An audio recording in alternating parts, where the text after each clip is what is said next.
You right, guys? Can you guys hear me? Can you hear Yeah, me? yeah, I can hear you. All right, brilliant, brilliant, brilliant. So, what I want to do is, I just want to say to everyone that can hear me, please mute your mics. Please make sure your mics are muted. Make sure all your mics are muted, and you don't need to turn on your video either. So I'm gonna get started now. Welcome to day one of the 2 day webinar. Right, guys, please mute your mics. Please mute your mics. Mute your mics. Mute your mics. Thank you, thank you, thank you, thank you. Right, welcome to the first day of the 2 day webinar with myself, and I'm going to be covering the 3 steps to generating profitable trade ideas. Yeah, I'm going to have a Q&A at the end of the webinar, so any questions you do have, I'm going to you can ask them then.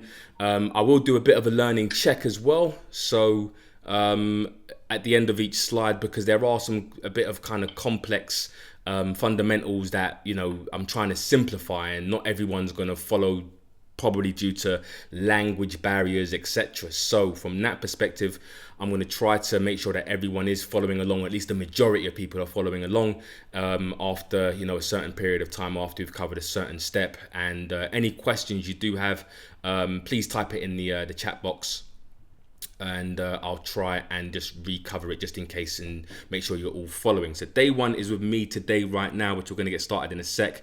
But day two is going to be with Mark Chapman, and he's going to be covering really the market makers, and really identifying the footprints of the market makers. And it's not anything like what you see on YouTube or TikTok or anything like that. It's the real business model, right? It's not the theoretical side of things.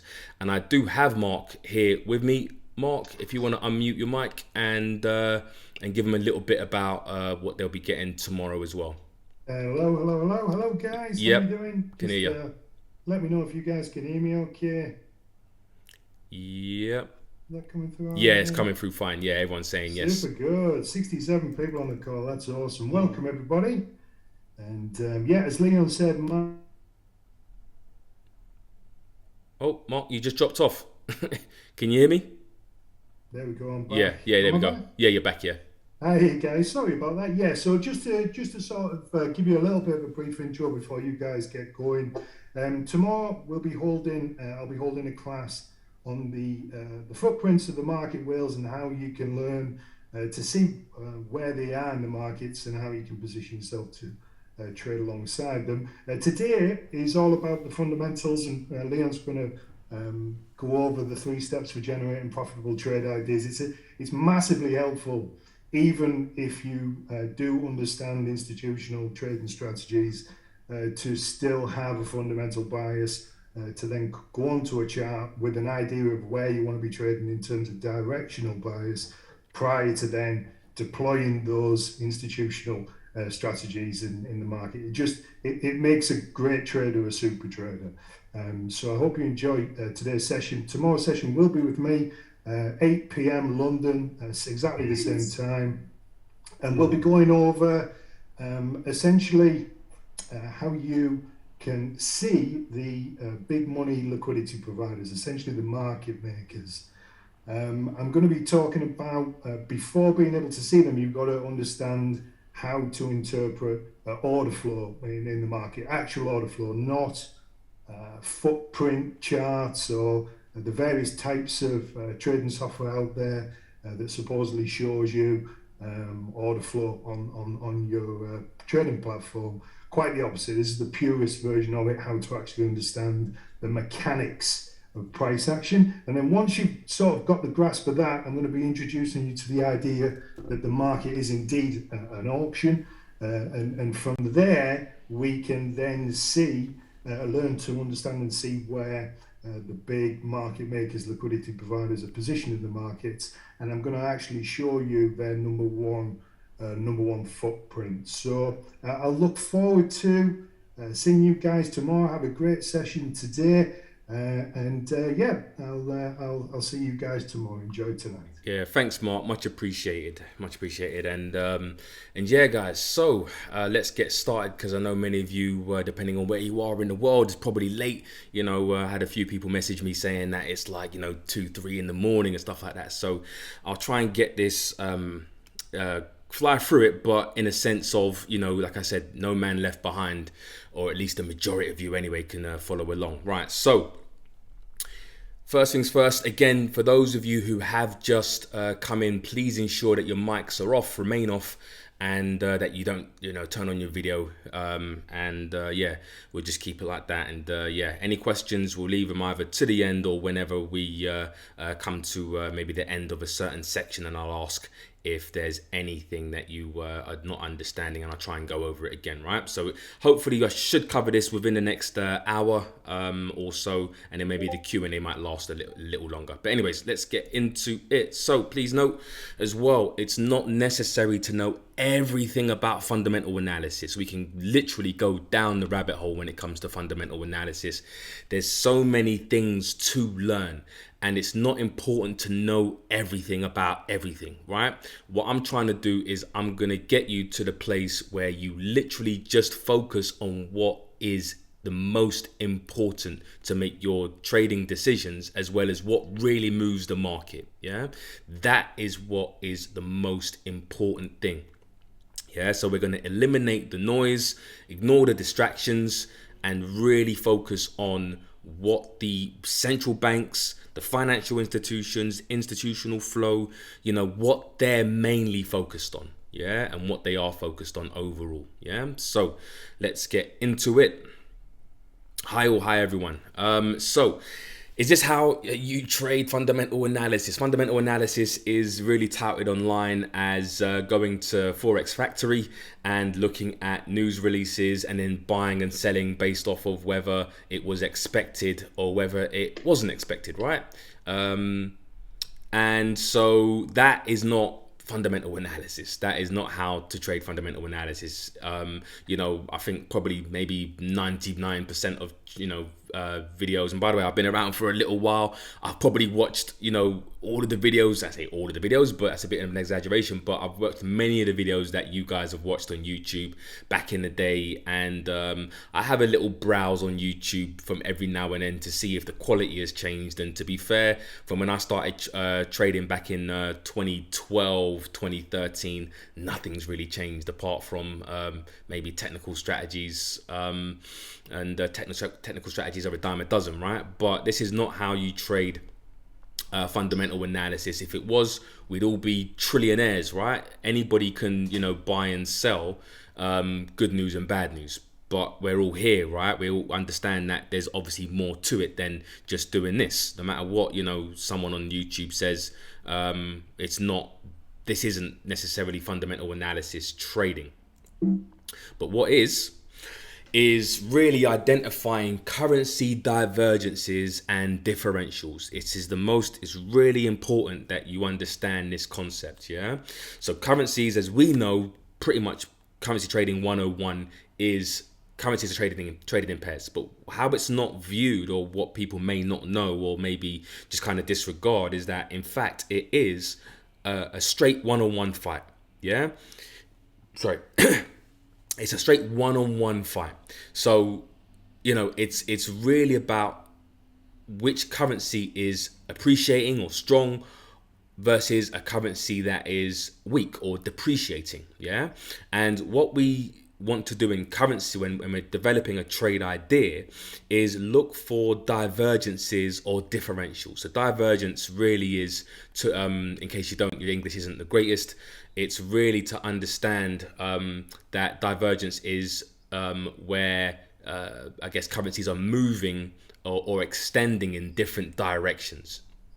Yeah, differentials is just the difference between the two, but what's more important than differentials is the divergence, right? And I'm going to show you pretty much the 3 steps. So when we have a strong divergence, yeah, as far as a really strong currency or an appreciating currency versus a depreciating currency or a weak currency, that's where you get trending price. Yeah. And when you have a weak divergence, yeah. So, for example, there are two strong currencies versus maybe two weak currencies, or two appreciating currencies versus two depreciating currencies. That's where you generally have, I guess, what Mark would call more of an auction. You might know it as a ranging market, sideways moving market, an accumulation phase, etc. Right? But it's really where you get non-trending price over a certain period. Now, I'm talking about as well applying fundamentals to the medium to long term price action. In the short term, and for a day or for a week, yeah. Fundamentals, and I guess I'll get into this maybe a bit later, but fundamentals can still be applied, but you have to have more of a medium to longer term bias. Medium to long term meaning a month to maybe 3 months, 6 months time horizon, right? Because in the short term, as Mark will go over tomorrow, there's liquidity. The market generally is looking for liquidity, market makers, pricing, fair value auctions, etc. And you'll find that out, tomorrow. But from a macro perspective, a macroeconomic perspective, this is what we're looking towards, the big trends, yeah. And so step one is really is really identifying interest rate divergence. Yeah. If you want a shortcut as to understand which currency you should be buying against which currency you should be selling as far as divergences, it's looking at interest rate divergence. Yeah. You must look at interest rate divergences. And all roads lead to interest rates. Yeah. Meaning what that means is that you've got, many different macroeconomic data points. For example, you've got retail sales, you've got home buying, you've got... Hello, guys. Please, can you mute your mics? If you don't mute your mic and you keep, repeat offending, I'm going to kick you from the call. So please just ensure that your mic is muted. Please. Justice, Kofi, ensure that your mic is muted. If you don't mute your mic and you keep disrupting, I'm going to kick you. Right, so all roads lead to interest rates. So there are many different data points that we look at, for example, on Forex Factory, but all roads lead to what the central bank is going to do with interest rates. Yeah, and central banks manage and influence currency valuation. Right, meaning they either want to appreciate or depreciate the currency, or keep the valuation as it is by either increasing, decreasing, or holding interest rates. Yeah, so all roads lead to what the central bank is going to do. Whether you're looking at, like I said, retail sales, whether you're looking at manufacturing, whether you're looking at producer prices index, whether you're looking at employment, unemployment, all roads lead to, or all those roads lead to what the central bank is going to do. So if you wanted the shortest way to understand which way you should be buying or selling, is look at what the central bank is doing with, or central banks are doing with their interest rates. And it really, in case you don't know, an increase in interest rates is currency appreciation, and a decrease in interest rates is tends to lead to currency depreciation. Yeah, not saying that price is going to go up every single day, every single week, every single month, for example, right? It's a bit more complex than that, but the general path of least resistance will be currency appreciation. If they hike rates and if they cut rates, then you should see currency depreciation. Yeah. Now, interest rates, just in case you don't know, think about it like this: is obviously interest rates is the return that you get for depositing your money in a bank. Yeah. So an increase in rates is basically the yield that you're going to receive for depositing, money into your bank account. So think about it like this, where you have two banks on a high street. Yeah. And one is offering 5% interest rate. So, you're looking to, put your savings somewhere.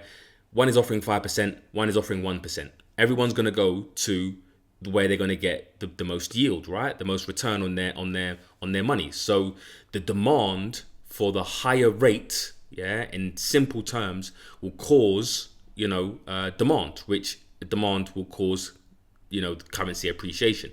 And it's the same thing in currency land. When you're looking at it from an international investor perspective, investors generally will put their money into certain currencies or into all currencies, right? And so if you have a central bank, right, or a currency that is, giving you, maybe 4% to hold that currency versus another currency that is, offering you maybe 0%, yeah, the money is going to flow into the one that is the higher interest rate, yeah?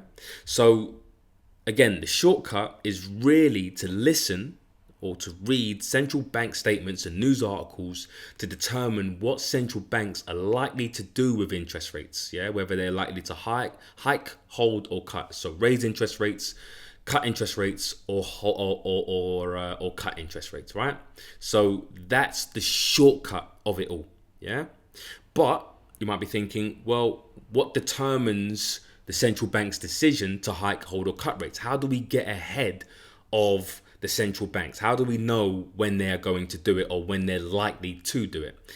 So step 2, yeah, is understanding the business cycle, gross domestic product business cycle. So divergences and differentials, yeah, is really important to understand it. So gross domestic product is the value of an economy's goods and services, yeah, and the GDP and I guess the business cycle can be described as having phases. So we have the boom, contraction, recession, bust, slump, recovery, expansion, and then back to boom again. And it literally goes round and round and round in circles. So boom, contraction, recession, bust, slump, recovery, expansion, boom, contraction, and that is really the cycle, yeah?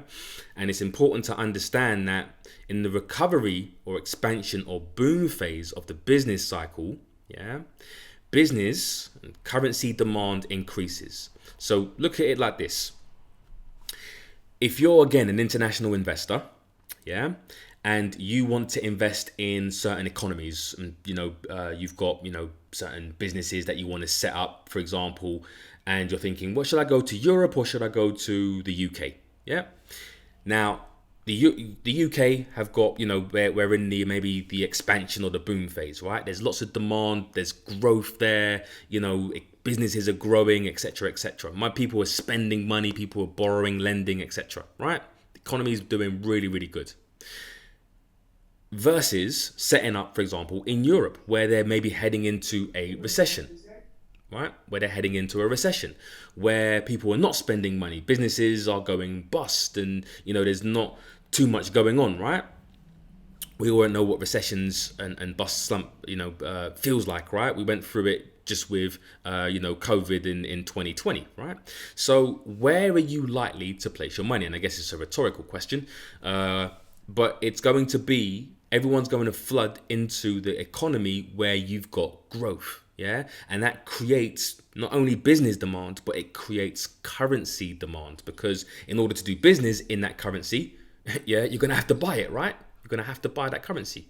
So from that perspective, you can see the divergences. So what you ultimately, and the differentials, I guess. So ultimately what you want to try to do, the first step you want to do is look towards is understanding where a country potentially is, in its business cycle. Is it growing? Is it in the recovery, expansion, boom phase of the business cycle? Or is it heading into a recession, bust, slump cycle of the business cycle? And you can find that out literally just by reading, the news, looking at the data, right?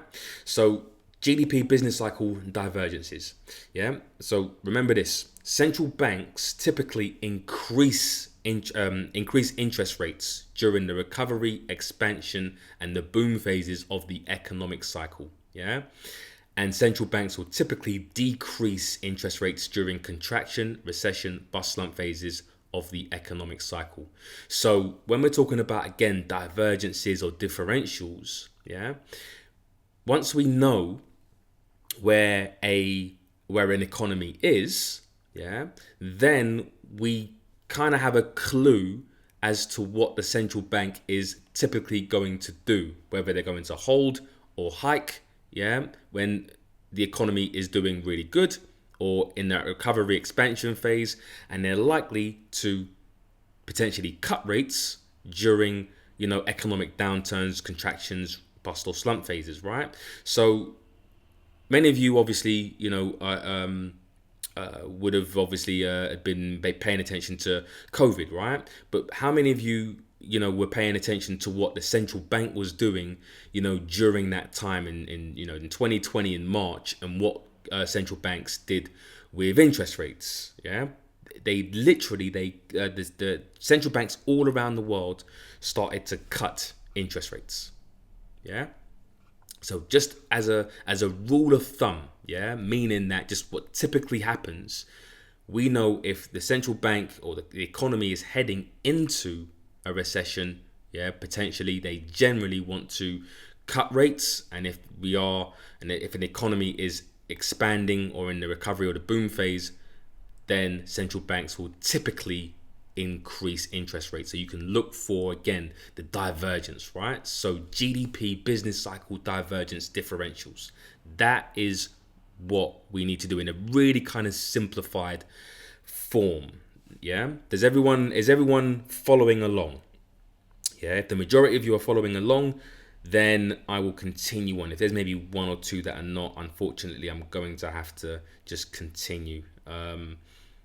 Everyone's following along. You can type yes, Y in the chat box. All clear, brilliant, all good, all good. Frobby, excellent. Welcome, Frobby. Thomas, excellent. All right, brilliant. So, divergences and differentials. That is, and it's not me saying this, by the way. It's not my theory. This is, economic theory. This is the rules to the fundamental game. Yeah. So, here's an example, right, of GDP business cycle and I guess divergence and differentials. And what we're looking at is the euro dollar, right, the most traded forex pair. Now, we'll look at what happened, I guess, from last year, right, from 2021 over the whole year. Now, from January 2021 to really this year, we had some negative growth, right, in Europe. And, we did get a little bit of growth, but then we kind of came back to 0.3%. Yeah. So you can see we had some negative growth. 2 quarters of negative growth is deemed as a recession. Right. So Europe were in a recession. Yeah. Technically, and then came out of it, but then had some pretty much, limited growth, very weak growth, economic growth. Right. When you compare that to the dollar, the US dollar, you saw the US dollar around January, February, March, April, and all these quarters, right? We had growth, 4.5%, 6.3%, 6.7%, 2.3, 6.9 was the most recent reading, right? Percentage. So you can see, yeah, the difference between the two, yeah? So obviously the one you should have been looking to buy, yeah, is the dollar, and you're looking to sell the euro. Yeah, that is the difference. That there's differentials and divergences, and sometimes you might not necessarily get a divergence where they're moving in different directions. But if you can see the differentials, that is also what will help you to make, or one of the steps to make you understand what the central bank is likely to do with interest rates, because that is what is most important. What is the central bank likely to do with the valuation of the currency? Are they looking to hike rates, which means appreciating the currency, or are they looking to cut rates, which is going to be to depreciate and devalue the currency? Yeah. So this is one of the steps. Now, the second step, and step number 3, I guess, is inflation. And this is where a lot of traders tend to have maybe a bit of trouble understanding the impact of inflation on what the central bank is going to do, and how it factors in. All right, so let me just I know Richard and Patricia is new. You're right, to the new attendees who have just joined. Just a quick housekeeping. Just make sure that your mics are off and that your videos are off as well. And yeah, I'm going to have a Q&A pretty much at the end of the webinar. And welcome, by the way. So the inflation divergence differentials, right? So inflation is the currency's purchasing power, yeah? And actually rising inflation, yeah, equals currency depreciation and devaluation, yeah? Now, many people think that inflation means an increase in value. No, in fact, it's the absolute opposite. Yeah, and I think that they've deliberately labelled, and I say they, but the the smart money, I guess, have deliberately labelled and mislabeled the what inflation really is, in a sense that, to confuse the general public. Just my conspiracy theory, but inflation is actually a devaluation of the currency. So can you guys see my pen tool? I'm just writing something. Can you see that? Can you see that, guys? Can you just type a yes? Yep. Brilliant. Excellent. Right. So inflation. Right. So inflation, INF, right, in fact means devaluation. Devalue. Yeah. Or depreciation. Stroke depreciation. So for my writing, I'm on a trackpad at the moment, right? So that's what inflation means. It's the higher the higher that inflation goes, right? From from 0 to 1. What's supposed to be a a 0, but let's say 0%. Yeah, these are all percentages. 1%, 2%, 3% is the more devalued your currency is. So your purchasing power is decreasing in value. Yeah. And so falling inflation means that the currency is actually appreciating. Yeah. So if the currency is going from, for example, 4 to 3 to 2 to 1, in fact, it's actually appreciating. Yeah, it's getting more expensive. So there's some inverses here. Yeah. So yeah, I know, Lawrence. Don't worry, I've got that. I've got it. Thanks. Yeah. So just understand that inflation means devaluation, depreciation. Yeah. So rising inflation means your currency is getting more and more devalued. Yeah. Now, falling inflation, yeah, means that your currency is appreciating. Yeah. So your currency is getting more expensive. And what can happen, yeah, is where you have deflation, right? So you've got deflation, DF, right? And that actually is appreciation. APPRECIATIO. I hope my writing is okay. Hope you guys can read it. Appreciation, right? So it's getting more expensive, right? So with that being said, yeah, rising inflation, devalue. Deflation is actually appreciation. So inflation, yeah, is influenced by who started their video, by the way. Please turn your video off. Turn your video off. Turn your video off. Can the person who has started their video please turn it off? If I find out who it is, you're gonna get kicked if you don't turn it off.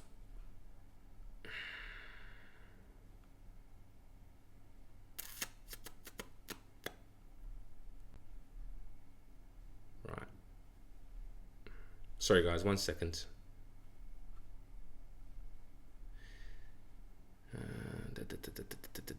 Done. Right.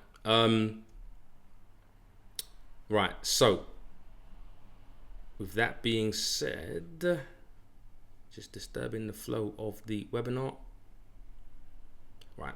So, where was I? Inflation is influenced by other countries, right? So, central banks try to control inflation, yeah, via interest rates. Yeah, and inflation is influenced. So rising and falling is inflation is really influenced by other countries' currency valuations, right? So, for example, their GDP and their interest rate policy, as well as supply and demand, QE, commodity scarcity, supply chain, and wage growth, etc. So, think about it like this: if inflation is going higher, if inflation is going higher,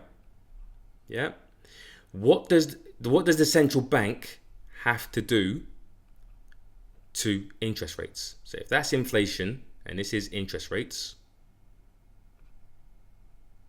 and remember, a hike in interest rates does what? It appreciates the currency. So appreciate, I can't be asked to write it all out. But if this is, for example, 0, that's 1, that's 2, that's 3, and that's 4. If inflation is going higher, meaning it's being devalued, to counter that devaluation, as Asabi has said in the private, and as well as Artraf, exactly. They have to look to do what? They have to hike rates, exactly. So the higher inflation goes or devalues, they have to then start to appreciate the currency by hiking interest rates from 1 to 2 to 3 to 4. That's what they have to do. That's what they have to do. So the more inflation goes higher, is the more you have to hike rates. That is how they counter inflation. That is exactly how they counter inflation.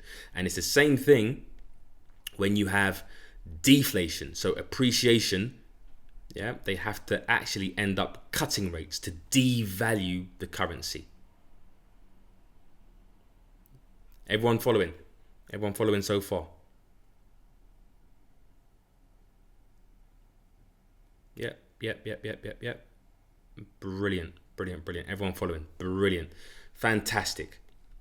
So that's what you need to understand when it comes to, because at the moment we're in an environment where we're suffering with high inflation, right? I think what was it? The last reading was 7.5% in the US, something like that.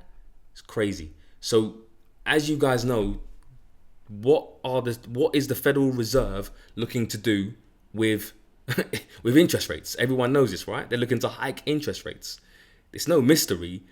The higher inflation goes, it forces, or it's one of the factors that forces the central bank to have to appreciate the currency. Because at the moment, the US, if you're living in the US, your currency is being devalued, at the moment by 7.5%.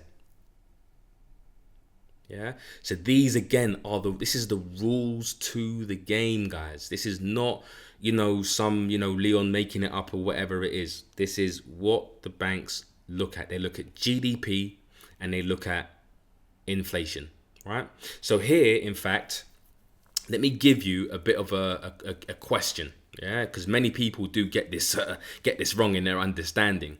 So a chocolate bar or whatever, but a chocolate bar cost £1 last year. The chocolate bar in 2022 has gone up by 10 pence, so it now costs £1 10 pence. Has the value of the currency appreciated in value, increased in value, or has it depreciated? Has it devalued? Q says devalued. N says decreased, depreciated, devalued, decreased, devalued. Excellent. Anybody think the currency has actually appreciated in value?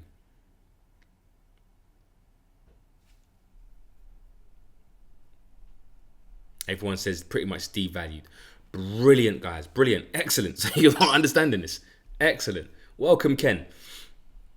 So yeah, brilliant. And the reason why is because it takes more of that currency, to buy a chocolate bar.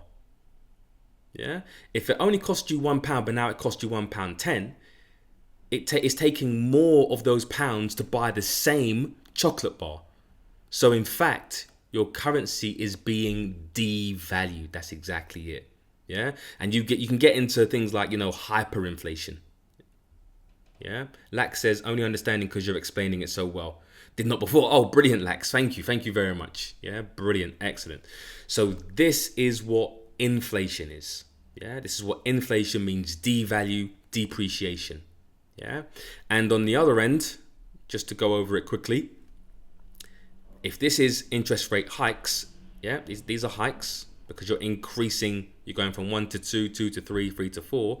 On this end, you've got negative interest rates, which we've just pretty much come out of, right? In certain countries still have it. So -1, -2, -3, for example. Yeah. And what that is, yeah, and deflation would be, for example, -1, -2, -3. Yeah.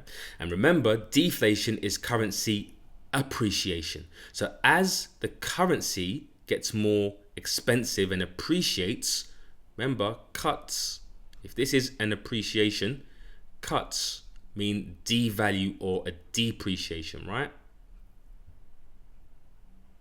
Right, so depreciation. So if inflation is appreciating, the central bank then has to go into negative interest rates if they don't have any more interest rates to cut, because they might go from 2 to 1, from 1 to 0. Yeah. But if inflation inflation goes to deflation, for example, yeah, it keeps appreciating, then what happens is the same thing. They're going to have to keep cutting in order to try to bring the deflation back to, and really the central bank's target, right, inflation rate every year is actually 2%. Yeah. So when inflation is at 2%, central banks will hold rates generally. Yeah, they are mandated. Yeah, and I'll get into that in the next slide. 2% inflation is what central banks are mandated to try to get inflation to. Why? They see that as as acceptable. It's almost like the Goldilocks economy, where in our current form and what we have, they think that 2% is really not too hot, not too cold, right? When it comes to currency appreciation and depreciation. But just understand that they are mandated generally to 2%. Some central banks are around maybe 2.5%. I've seen even 3%. But the ones that are generally in the currencies that we trade, maybe the G10, including the New Zealand dollar, it's usually around about 2% to maybe 2.5% is what their mandate is. Yeah. That's what it is. So whenever you have an appreciating currency and deflation, generally central banks will cut rates. Yeah. And when you have inflation that is going higher, meaning devalue, central banks will try to appreciate. So they're always trying to counter. Yeah, they're always trying to counter the devaluation of their currency or the appreciation of their currency. Can it be 2% in different inside? Yeah, it can be. Not every country, because China's a whole different story, right? The People's Bank of China, they pretty much set their rates, right? I don't think they have they don't have a free floating currency, but that's getting into something else. As long as you guys understand this, yeah. As long as you guys understand this, this is what is going to generate you trade ideas forever, right? Forever and a day. As long as we have currency, as long as we have central banks, as long as we have the current system, this is how it is done. This is how it is done. And I've got some of the guys in the room from my private Discord group, and they will tell you, if you ever speak to them, I've been doing this a long time, and it's pretty much that's what we do week in, week out, month in, month out, year in, year out. Yeah, generate these ideas. Right. So as long as you have growing inflation, sorry, growing inflation, but you also have GDP growing at the same time. Yeah, you got to have both. If GDP is growing, inflation is above that 2% target, yeah, then central banks will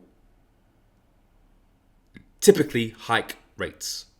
That's exactly what they're going to typically do. And once you understand that, you can get ahead of the central banks and start to position yourselves to either go long or short, because you're going to find one current central bank that is looking to potentially hike rates and another one that is going to either look to cut rates or just keep rates as they are. Yeah. So there are a few divergences that we can look towards. Yeah.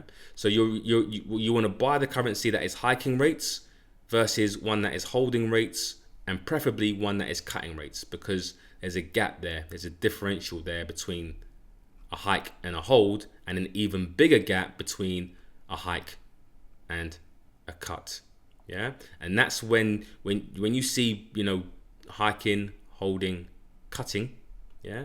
When you can see central banks that are really diverging in their monetary policy, yeah, that's where you get those trending markets either to the downside or to the upside.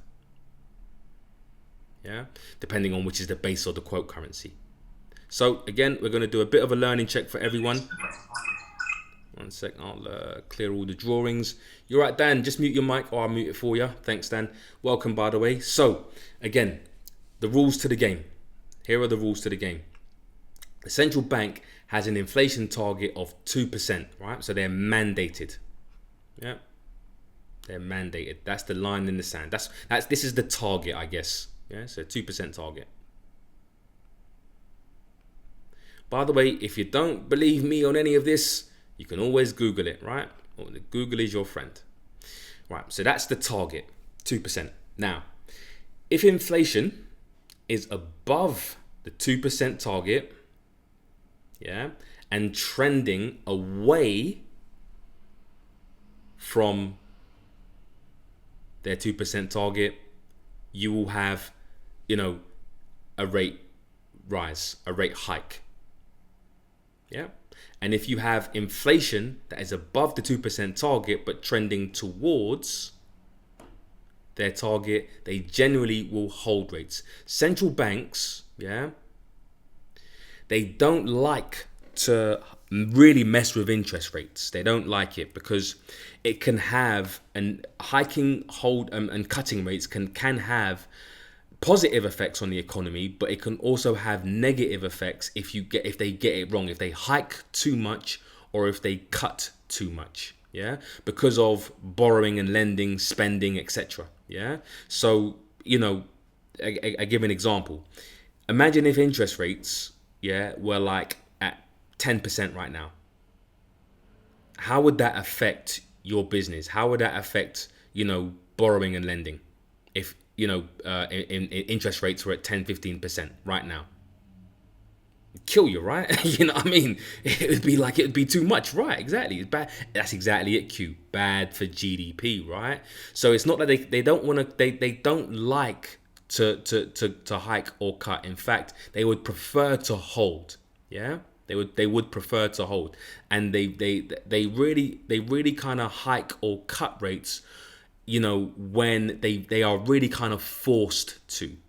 Yeah, they're really forced to. So just as a rule of thumb, central banks would try to hold rates for as long as they can. Yeah, until they're really kind of forced to. Again, look at what's happening with the US and the Federal Reserve, right? Pretty much they keep increasing their projected hikes, for the US dollar. Before it was like, I remember when they were going to maybe do it 3 times, then it's turned to 4 times, then it's turned to 5 times, and now it's turned to, well, instead of hiking 25 basis points or 0.25%, now they got to hike 0.5%. You know what I mean? Because they're constantly increasing it, because inflation, and we'll see it in a minute, is constantly kept rising. Yeah. Asabi says, highly on the third bullet point, please can you read and explain it? Yeah, I'm going to get to that in a sec. So if inflation, is above the 2% target and trending towards the 2% target, they're not going to want to cut rates, are they? They're just going to leave inflation to do what it does because it's coming back to their 2% target. Yeah? Does that make sense, Asabi? I think that's the third point. Or is 1, 2, 3? Or are we talking about if inflation is below the 2% target? Right, okay, brilliant. So now, if inflation is below the 2% target, so inflation is somewhere around here, like, 1%, yeah, and trending away from their 2% target, yeah. Remember, inflation going lower, yeah, from 1 to 0 to minus 1% to minus 2% means that the currency is actually appreciating, right? Right. So this is appreciate, and this is depreciate or devalue. Yeah. That's how to look at it. Above that line, devalue. Well, actually, that even 2% is really being devalued, but it's acceptable devalue. But anything below 2%, they look at it as appreciate. The currency is appreciating, getting more expensive.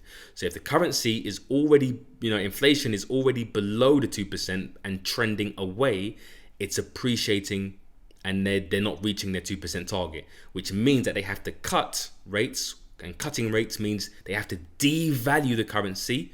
Yeah, they have to counter the appreciation by devaluing the currency to bring it back to the 2% target. Yeah. But if inflation is below the 2% target, but automatically trending towards that without actually having to do anything, then they will hold rates.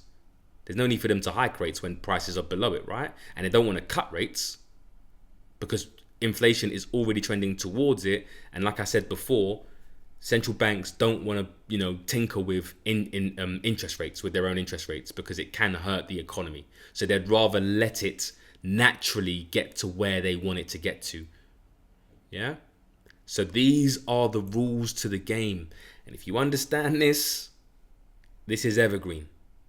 Yeah. Forget looking at Forex Factory and trying to trade, any kind of retail sales or anything like that. All roads lead to this. Retail sales, employment, unemployment, it all leads back to GDP and inflation, and therefore interest rates. Yeah. Is everybody following? Everyone follow that, yeah?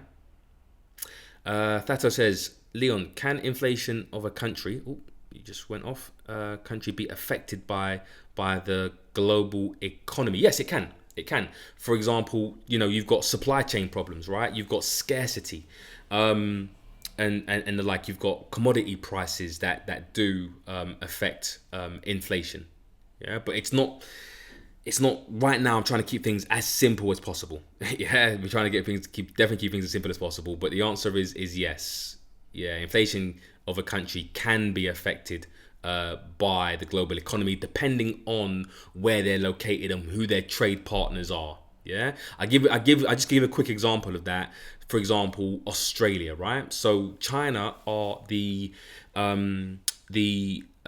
world's economic engine, right? If China, the saying is if China sneezes, then the whole world catches a cold. If China go into a recession, it will generally affect the globe because of globalization, right? So the countries that are going to be really affected by that, by China's slowdown, yeah, is going to be Australia and New Zealand. Typically Australia, because they, that's their biggest trade partner, right? Iron ore, that's exactly it, Artraf, right? Iron ore, copper, for example, gold, etc. So basically, China will be buying less of those commodities, yeah, because they're going into a recession, right? They can't afford to. The infrastructure projects have come to a halt. They're not spending as much, yeah?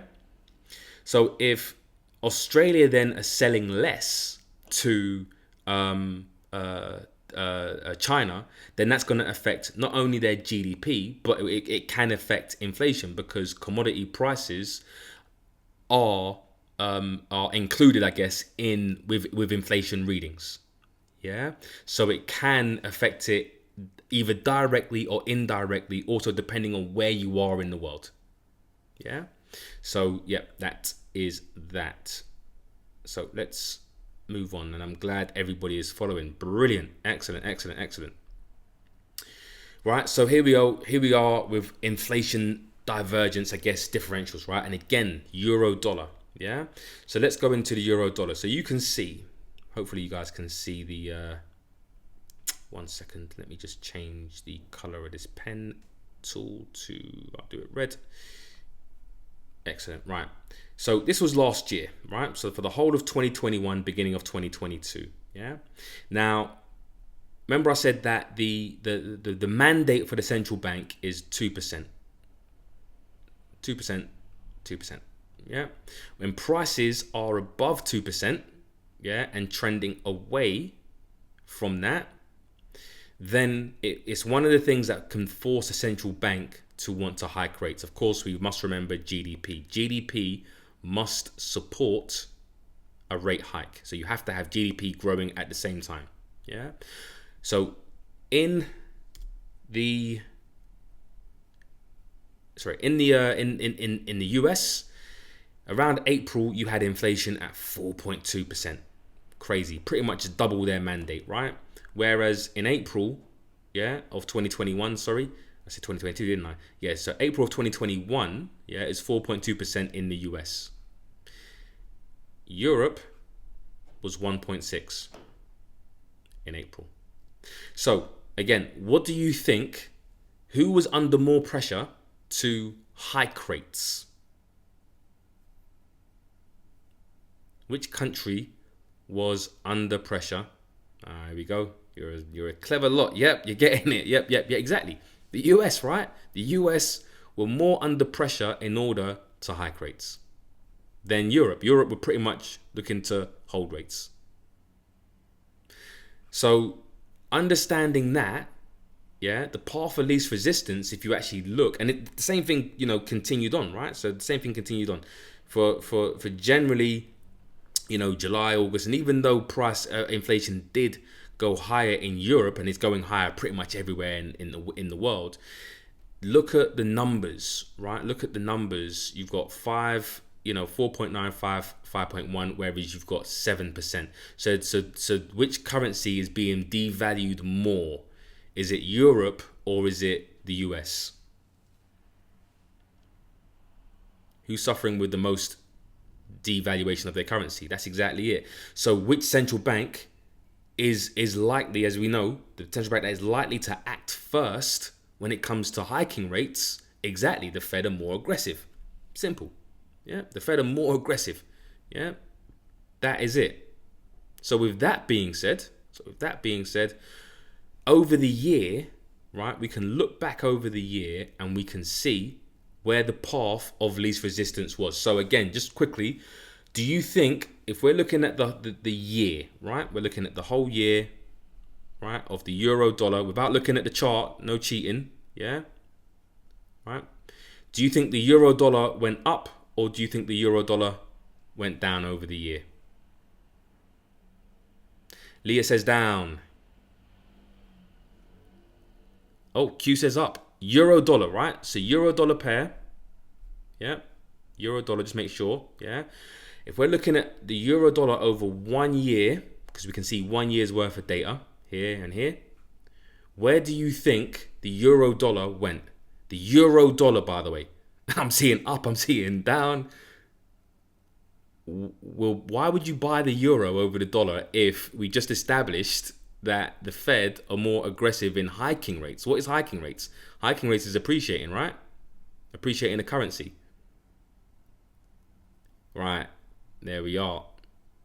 For those of you who were saying up, I don't think you've understood. You've understood, man. Exactly, down Q. That's exactly it. You're buying the dollar, right? You're buying the quote currency, meaning that if you want to buy the quote currency, yeah, then you really, on your broker, you're pressing short, right? If you're buying the base currency, it means that you're buying, you're thinking that prices are going to go higher, right? So if in order for you to buy the euro, US dollar, meaning that you think the dollar is going to appreciate, right? The euro dollar went down over the year, yeah? And this is provable by The next slide. This is what happened over the year. Yeah. Combining inflation and GDP cycle divergence differentials. Yeah. This is what happened over the year. Prices fell from probably around 1,000 pips over the course of over 1,000 pips over the course of the year.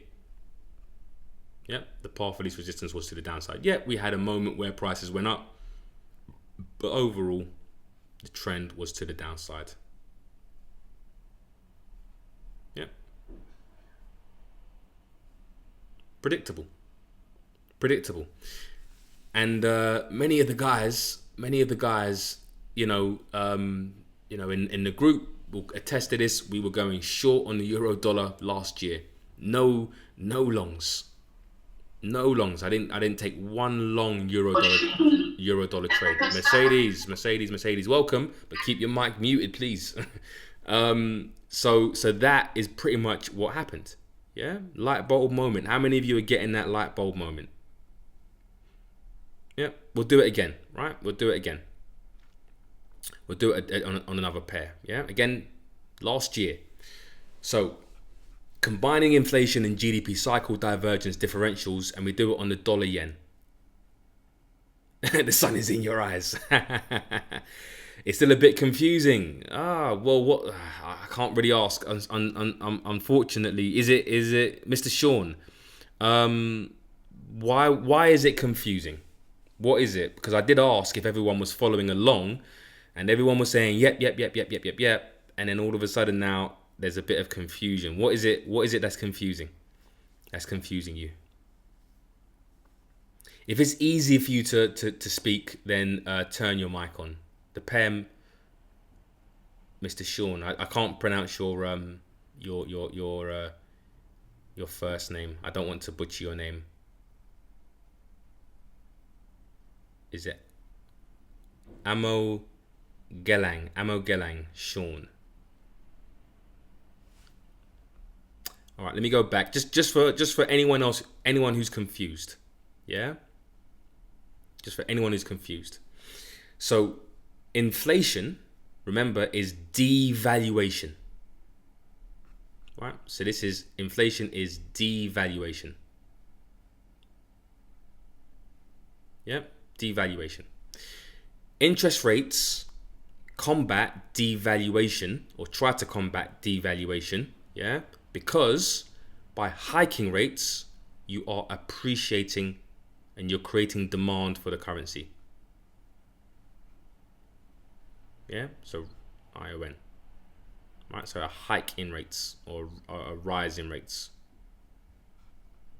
So if something is becoming more devalued, the only way to get it back to the 2% target is to try to appreciate it. That's it. So the central bank is likely to hike rates. And if they're hiking rates causing an appreciation, then you should be buying the dollar, because the euro are not looking to hike rates anytime soon, because they were lagging behind. Yep, it's clear.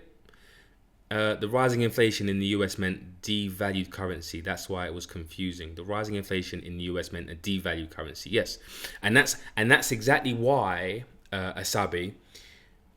I truly believe that they deliberately called inflation. Inflation should actually be called deflation, and deflation should be called inflation, because inflation you think is an increase in value, and deflation would be a decrease in value, right? But they did it the opposite way around, and I do honestly think to confuse people.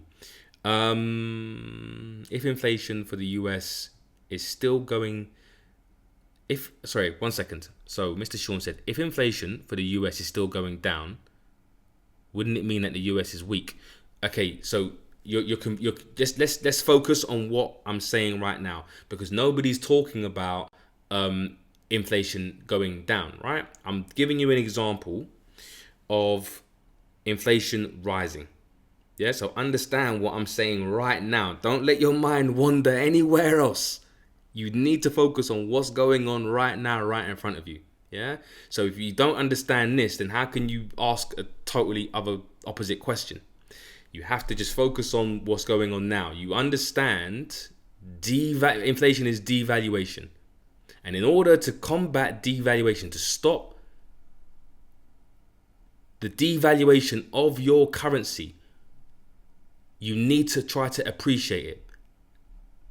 And the only way the central banks can try to appreciate it, to combat the devaluation, to counter that, is to hike. So the more devalued it gets, is the more they're going to hike. Yeah. I have a quick question. Right. Right. Okay. All right. I'll allow you to speak, and then I'm going to move on. Yeah. All right. Let's go. All right. So, did the Fed increase the rate? Like, did they hike, or just because of the probability that they're going to hike, make people trade against euro? They don't know. They don't care about that. They care about their economy and they care about inflation. Yeah, it's not about whether it's against the euro and it's against it. Nah, like they got issues. They couldn't care less. They're trying to manage their economy. Do you know what I mean? So just literally don't bring in anything else. I'm just giving you the keys. I'm giving you the rules to the game. Just look at the data. That's it. Yeah. They got inflation problems. They're mandated to bring inflation to 2%. They're mandated. Mandate means that they have to do it. They have to do it somehow. Yeah? Central banks are mandated to do it. So, if they're mandated, mean it's a must, then they're not concerned about what's going on in Europe. They just want to get to that target. Yeah? So they have to appreciate it. But anyways, we spent a while on this. I want to get to the US dollar. I'm hoping that everybody is clear on that. If not, unfortunately, I don't know. I don't know what else to say. I don't know what else to say. Okay, brilliant. You guys are getting it right. By the way, guys, I know you guys are commenting in here, but just to get through this, to get through the presentation, I kind of have to maybe focus more on the presentation, and then we're nearly there, by the way. A few more slides, and then we can ask all the questions you want. So another maybe 10, 15 minutes. Right, so let's look at another example of what happened last year. So you've got US inflation, yeah, as we know, is at around 7%, right? Or it was rising, yeah? So it went from 1.4 to 1.7 to 2.6 to 4.2, and it was really, going higher, right? Above their 2% target. Now let's look at the yen, yeah? The yen had negative inflation, right? Minus inflation for pretty much January 2021. And they've just now kind of come positive, and that positive is basically 0.8%. Yeah. So then you've got what? A check in the check column. Which one do you want to probably look to buy?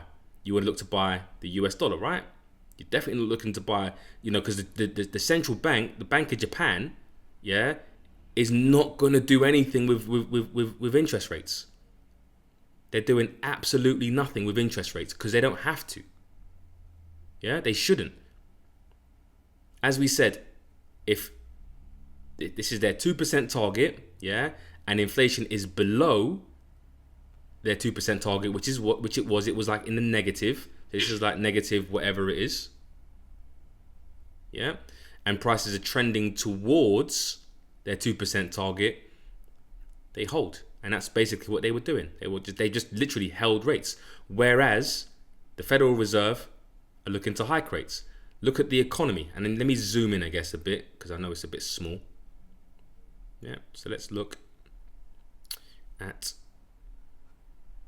so we're looking at US GDP. Again, we know that for sure, 4.5, 6.3, 6.7, 2.3. So we had, nice, healthy economy.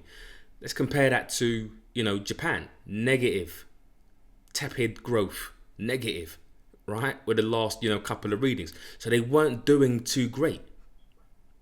So again, when we understand the divergences and the differentials between the two economies, yeah, what is the central bank likely to do with interest rates for the US?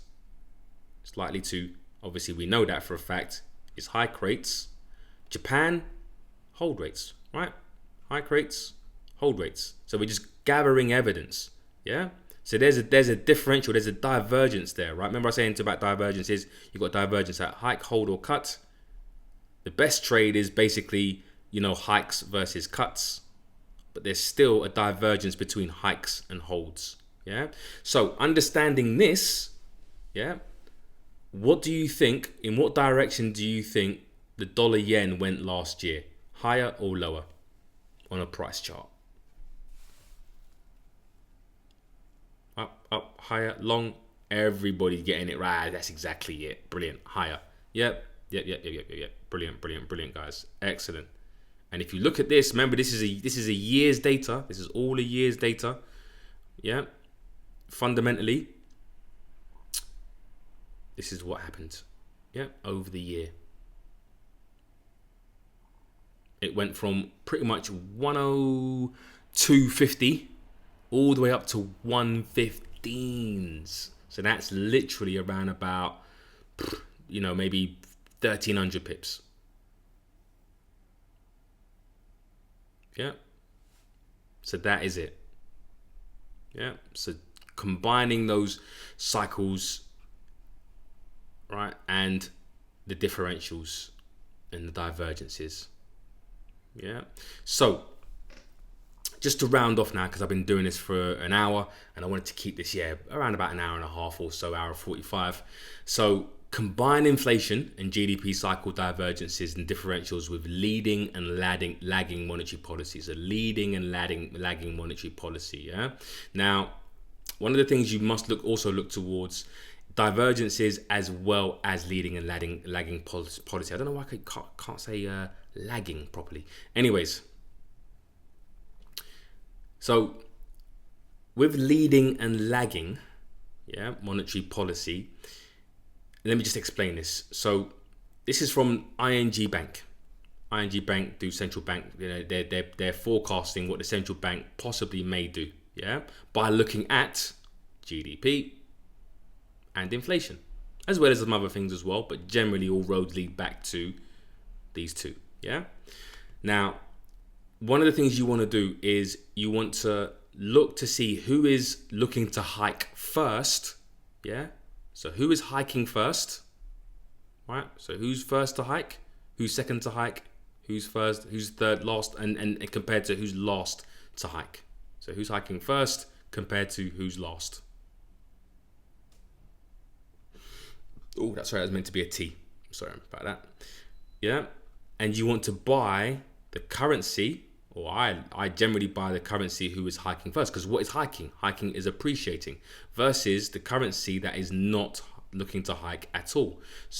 And secondly as well, right? Secondly, who is hiking more? And who is hiking less? Because the more hikes means that they're looking to appreciate their currency more.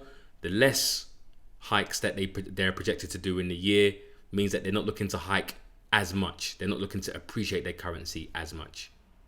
So you want to take into account who's first, who's second, who's third, compared to who's last. There's a divergence, and then who's hiking more compared to who is hiking less.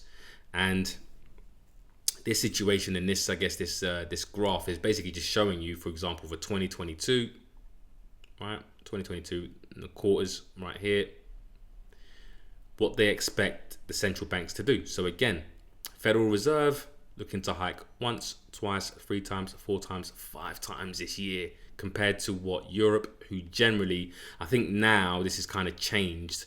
I think the expectation with Christine Lagarde, when she came out, was it last week or the week before, pretty much indicating that they may want to hike rates in the fourth quarter, right? So that actually should have a bit of an arrow there, potentially. Whether they will, whether they won't, who knows? But, pretty much the Federal Reserve should be hiking more than the European Central Bank. The Bank of England, as we know, have been hiking rates, but less so than the Federal Reserve. Bank of Japan, not looking to do anything. Bank of Canada are looking to hike quite a lot. Reserve Bank of Australia is starting their first hikes, I guess, in the second quarter of this year. again, Swiss National Bank, probably fourth quarter of 2023. So again, you can pretty much see who is hiking and how much they're hiking. And you generally, over the medium to long term, want to look towards buying the currencies that are looking to appreciate their currencies than the ones that aren't. Yeah. So leading and lagging is really important. 1 second. So, and again, we can just look at various. This is just basically a map from Bloomberg, right, showing you central banks take hawkish stance, and more than a dozen have already hiked rates in 2022, with more to come. And it just shows you, from a global perspective, who is hiking, who is held rates, and who is cutting, right? So you can start to look and see which countries you should be buying, and which countries you should be selling. Of course, I'm not looking to buy anything that's not, one of the major or exotic pairs. And exotic, I mean, pairs like, for example, Euro, New Zealand. I'm still only looking to trade, the Swiss franc, Japanese yen, Canadian dollar, Australian dollar, New Zealand dollar, pound, yen, and euro, right? And the dollar. Those are really the currencies that I'm looking to trade, right? And I'm looking at differentials and divergences between those, right? So ultimately, we need to think like the central bank. Yeah. What are they likely to do with interest rates? Right? Appreciate or depreciate the currency when looking at GDP and inflation data. What are they likely to do? Yeah. And then with fundamental analysis, what we're doing as fundamental analysis protagonists, we're looking to buy the rumor and sell the fact. So again, we think like investment banks and funds, because the investment banks and funds take their cues from what the central bank is going to do. And they're what is called the market. Whenever people refer to, what the market thinks, it's the investment banks, the hedge funds, the sovereign wealth funds, the family offices, etc. Right? Those are the buyers and sellers of the currency, and those create the demand or the supply, etc. Right? But they're taking their cues from what central banks do. Yeah. So, in order for you to, again, want to buy or sell the currency, yeah, and buy the rumor, I guess, is what I meant to say, right? The data must support the rumor or the narrative. It's really important that you understand this, because yes, we can understand that, let's say for example GDP, yeah, is on the rise. Oh, brilliant. Leon said GDP is on the rise. Excellent. I want to be buying. First of all, you really want GDP and inflation, yeah, to be on the rise. But let's say, for example, we have inflation. And let's say, for example, inflation is at, 2%. Yeah. GDP is on the rise. Now, if inflation, yeah, it doesn't mean that they're going to hike rates. But let's say, for example, the inflation starts to look like it's going higher, yeah, maybe 2.1%. And there's rumors that they may want to hike rates, yeah, because maybe inflation is going maybe slightly beyond their 2% target. And I wouldn't even say 2.1. I'll probably say maybe something like maybe 3%. Yeah, 3%. Central banks start to maybe wanting to try to talk it down or whatever it is. Yeah, let's say for example it's a 3%. Now, if the next reading, let's say for example, is maybe 2.8%, yeah, it doesn't support the narrative that they're going to hike rates, because they think, that obviously there's a 2% target that they're mandated to achieve. And this may be the start of prices or inflation coming back down towards that 2% target. Yeah. So the data has to support the narrative. Yeah. You can't just start buying willy-nilly or selling willy-nilly. You know what I mean? You have to, there has to be legs to the rumor. There has to be supporting evidence, yeah, to the rumor. Yeah. So make sure that you keep your finger on the pulse. Trust bank forecasts, right? Trust the banks. I know people don't trust the banks, and there's times where you got to be kind of anti-establishment in certain respects, and I'm not one to necessarily trust the establishment. But when it comes to bank forecasts, I trust them. And the reason why is because I'm not saying that they're going to be right all the time or wrong, but just to kind of illustrate a point is that banks are not in the business of misleading their clientele. Yeah, they're not in the, they're paid, clientele, and the people that they're managing money for, right? They're not in the business of doing that. They need to have credibility. Yeah. So when they produce their bank forecasts, they don't know who's reading it, right? It could be a massive, investor, right, who subscribes to Bloomberg or the Financial Times, and they've got an analyst, who's quoted as saying, we think that the euro dollar is going to go down, for example, right? It's going to continue to devalue. Yeah.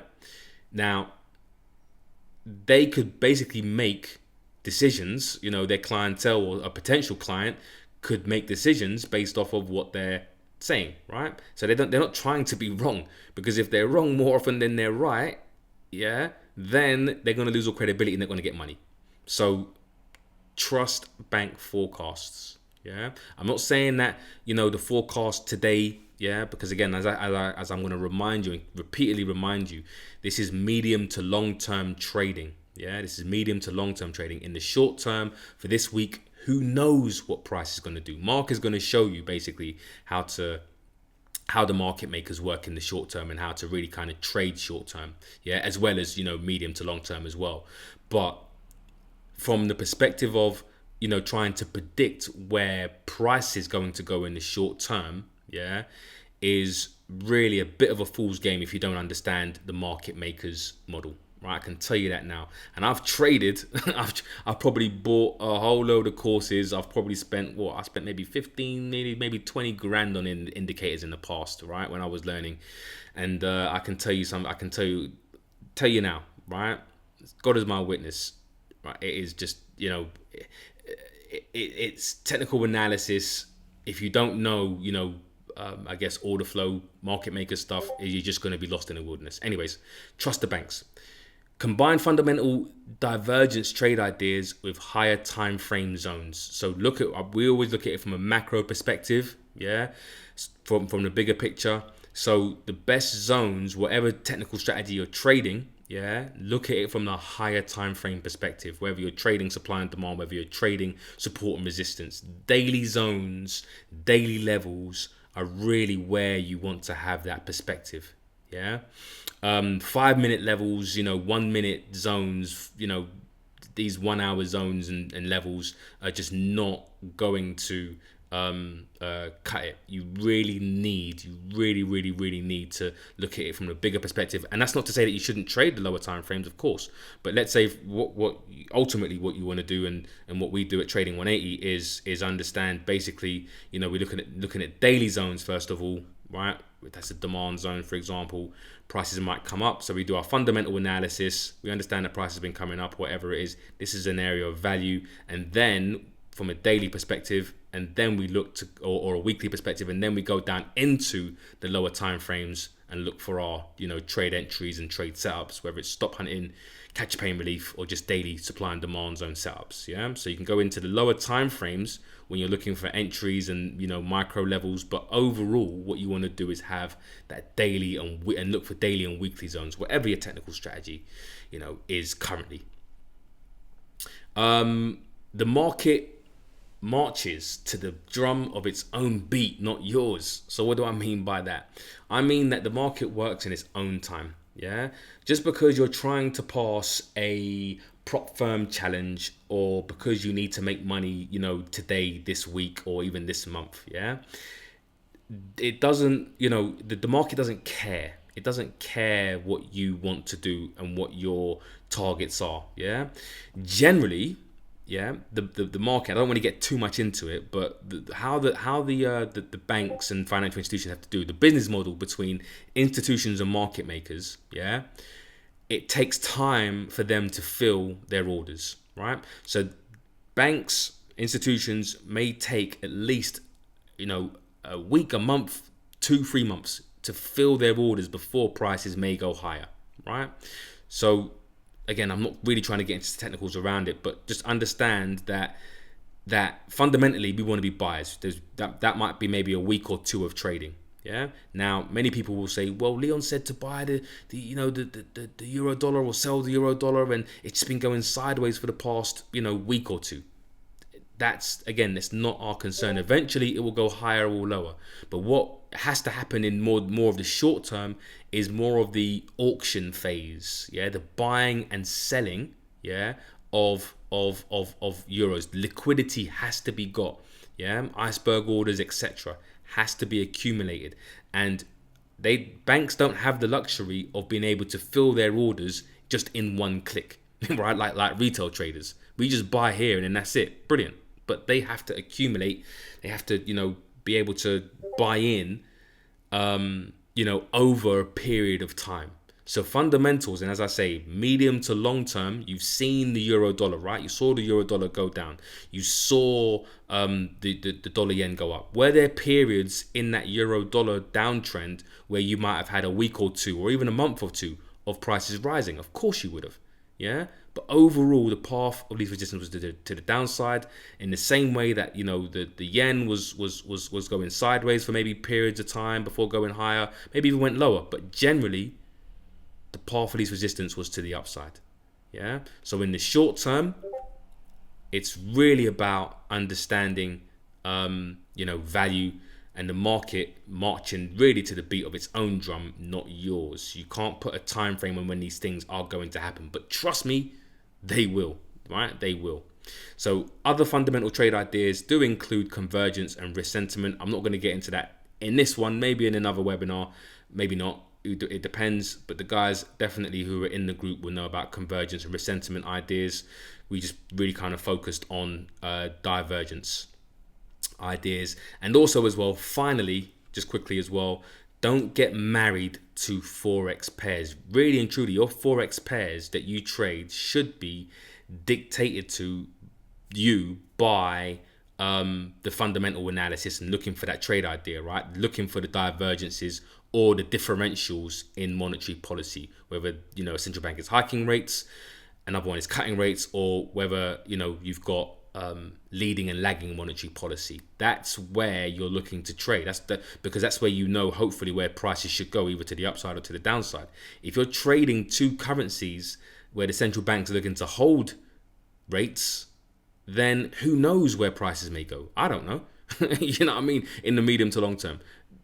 Nobody knows, because it's a straight fight. It's like betting on, a boxing match where you've got two evenly matched fighters. It's harder to make money on that bet than it would be to bet on a fighter who is in tip-top shape versus someone who hasn't been training and is maybe in his bloody 40s. You know what I mean? There's easy bets out there. It doesn't happen every day or even every single week. Yeah, it can. There's times where we get loads of trade ideas. Everything kind of aligns and we have so many trades we don't know which ones to take. And there are some days where, and maybe some weeks where, there are slim pickings. We can't, trade based off of what our time frame is. The market, is a relationship between the institutions and the market makers. Yeah, it's their business model. It's not ours. Yeah, so we have to pick and choose when we trade and when we don't. And as I said, there's some weeks where you might have 10 trades. There's some weeks where you might have one trade. Who knows? Yeah. So don't get married to Forex pairs. If the fundamentals are not clear, right, on your favorite pair, I hate that saying. Oh, my favorite pair is, that's nonsense, because your favorite pair is dictated to by fundamental analysis, right? And if it's not clear, don't trade it. There's nothing wrong with not trading, the GU. There's nothing wrong with not trading the EU. If it was once trending, yeah, or once the fundamentals were clear, yeah, and then all of a sudden now, say all of a sudden, but generally there becomes less of a divergence. It doesn't become as clear. Just don't trade it, right? Look for where there are divergences, and there are always divergences. There are always divergences, from risk sentiment divergences. I've obviously just shown you one, and there are convergences. It's always trade ideas that you can, but from a divergence perspective, this is where we are, right? So those are really my top tips, yeah. And that brings me really to the end of the webinar. And Mark's, just told you about tomorrow. Just as a reminder, day 2, footprints of the market whales and how to trade alongside them. Tomorrow, Thursday, 17th of February, 8 p.m. London time. And I was going to say email Mark, but you've already got the links, so don't worry about that. And pretty much just a Q&A now. There is something I do want to go over just quickly as well. I forgot I put this in this slide, matter of fact, just quickly, because I do get this question a lot. And the question is should I always buy the currency with the highest interest rate? And the answer really is no. Because the highest interest rate doesn't always dictate, where you should be buying. So I'll give you an example, right? So let's say, for example, you've got a currency that has 5% in interest rate, right? And you have one that is at 1%. This central bank is looking to hold rates, yeah? But this central bank is looking to hike rates. Which one should you buy? Which one should you buy?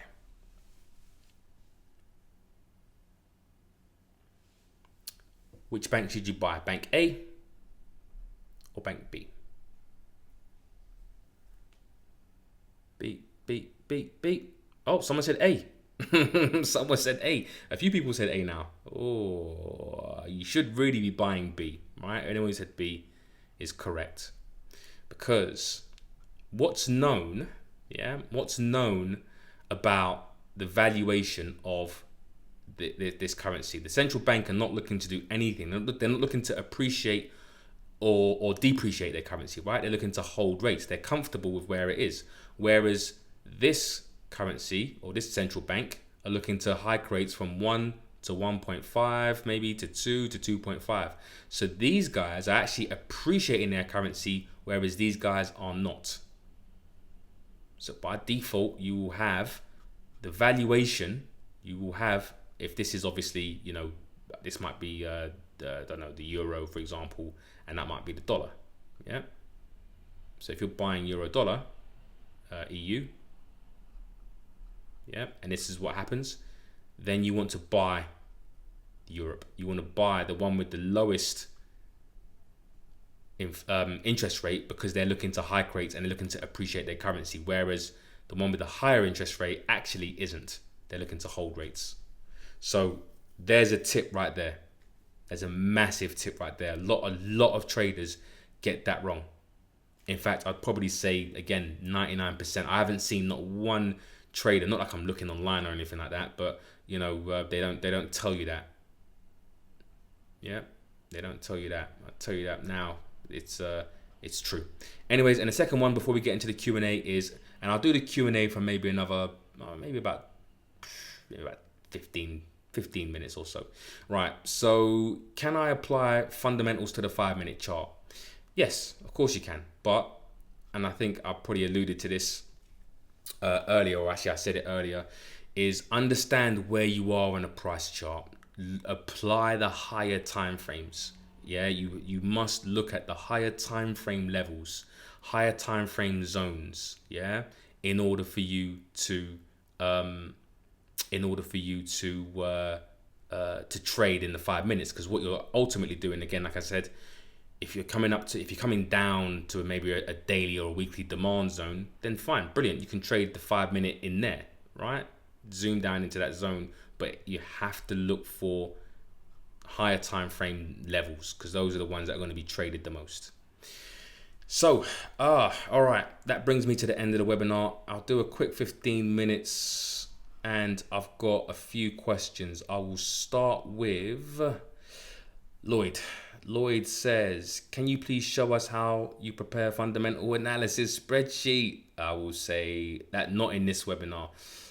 Not in this webinar.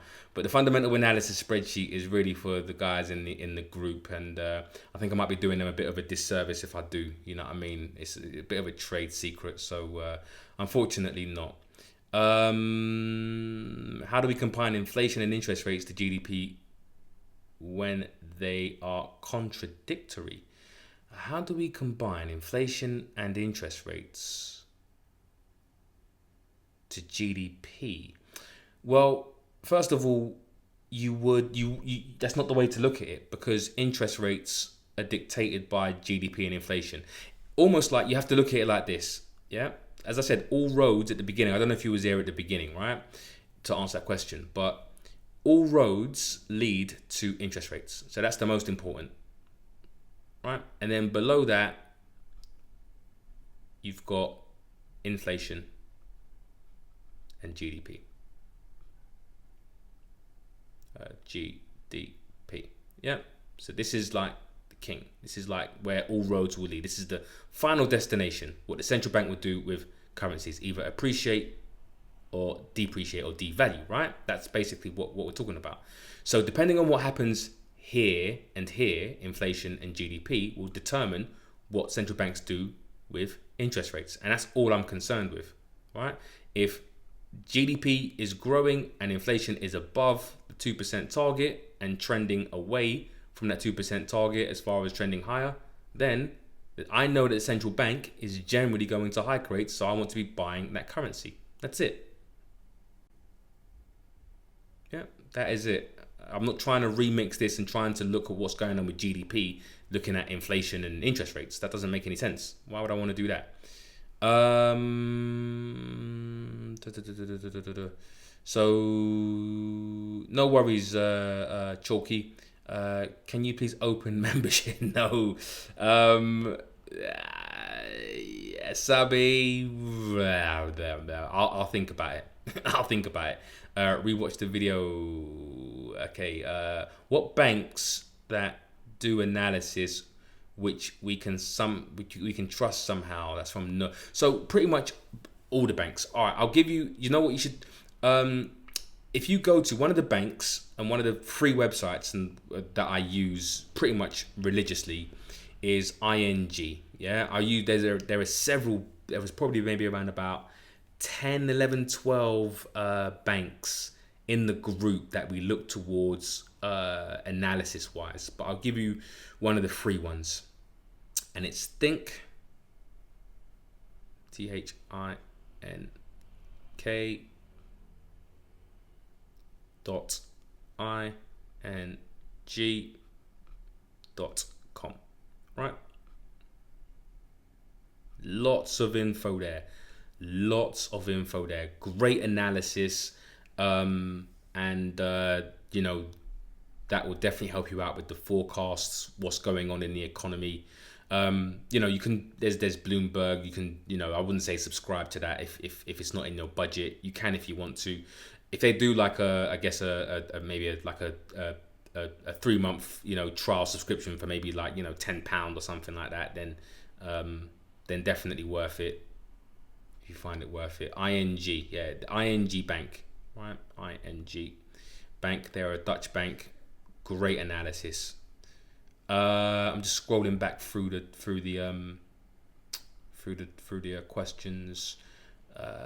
Okay, please where can we get GDP, inflation, interest rates? Right, so that would be Trading Economics. So Trading, TRADING ECONOMICS.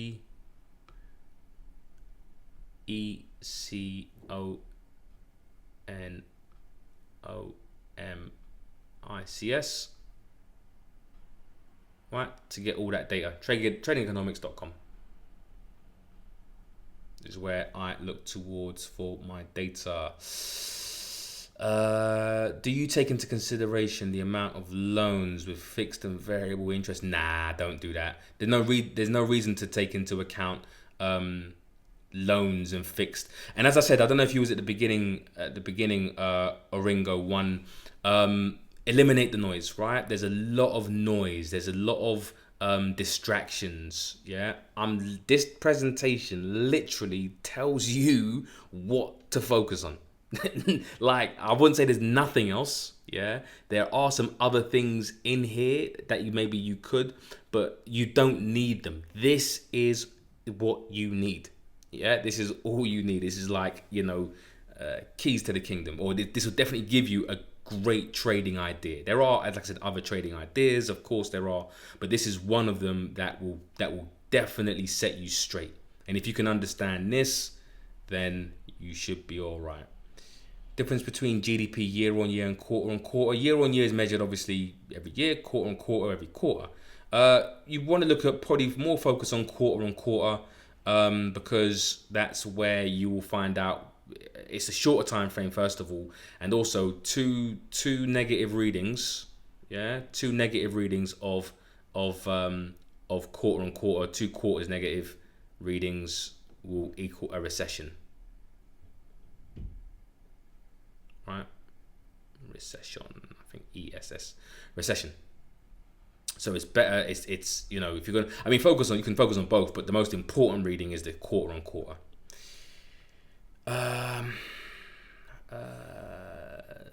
News. Yeah, so news that affects inflation and interest. So news that affects inflation and there's lots of news. What I would say is try to focus on things like wage growth. And again, you can go into so much. There's many different areas to focus on. Focus more on things like just CPI, right? CPI data, yeah, is one of them. Wage growth is definitely another that the central bank generally tends to focus on. There are obviously other, inflation data like, commodity prices, supply chain problems, but generally what you want to focus on is mainly CPI. Yeah, mainly CPI and wage growth. Just a practical question. You cannot attend tomorrow's webinar. Will it be recorded? Oh, that's up to Mark. That is up to Mark. Unfortunately, I don't know. We might just want to make it exclusive. Sorry, Ian. Let's see. Asabe. Attend Mark's webinar and you'll see. Yeah. Attend Mark's webinar and you'll see, Asabe. Flawless. With what we have learned from you today, can you look to sell the euro dollar in the near future? Absolutely. I'm a seller of the euro dollar. Yeah, and we've been sellers of the euro dollar pretty much most of the year. I would say actually pretty much all year. Probably from around about January. I think it was mid-January, if I remember correctly. I've been a seller of the of the euro dollar. So yeah, I mean the divergence isn't there anymore as much anymore, right? And the reason why is because the ECB, right? ECB, Christine Lagarde has come out and kind of given the markets a bit of a rumor that they may want to hike rates this year. Even though the Fed are way ahead of them, I do think that towards maybe the second half of the year, we could get a decent pullback on that euro dollar. But my bias is still to the short side. It's still to the short side for sure.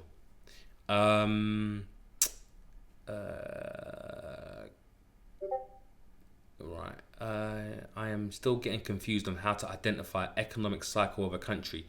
Please, just a little bit more. Well, just think about your own country. I think is it No? I think it's how you pronounce it. Think about your own country, right? Think about your own country. Where are you in terms of are you growing? Yeah, are you growing? Are you seeing the GDP data start to grow? If you are, yeah, then you're probably in either the recovery, the expansion phase. The boom phase would be when everything is lovely and everything is brilliant, right? But you're probably either in the recovery or the expansion phase of the economic cycle. That's what I would say. It depends on where you are. If obviously your GDP data is going down, then you're not, right? You're probably in the contraction, the recession or the bust slump, phase of things. Yeah. So from that perspective, that's really where you are. So and again, you just by generally having a look, reading, and looking at the data, you can pretty much see where you are or where a country is. Zayed, you keep asking that question. Sir, can you tell me news that affects interest rates and inflation and GDP? News that affects interest rates, inflation and GDP is news that says, about interest rates, inflation and GDP, right? So what affects, again, the economy. What makes up the economy? For me, I tend to, right? So you can, if you go on Forex Factory, you've got loads of different, points. Right? And this is why I say all roads lead to GDP, right? So let's say you got GDP here, right?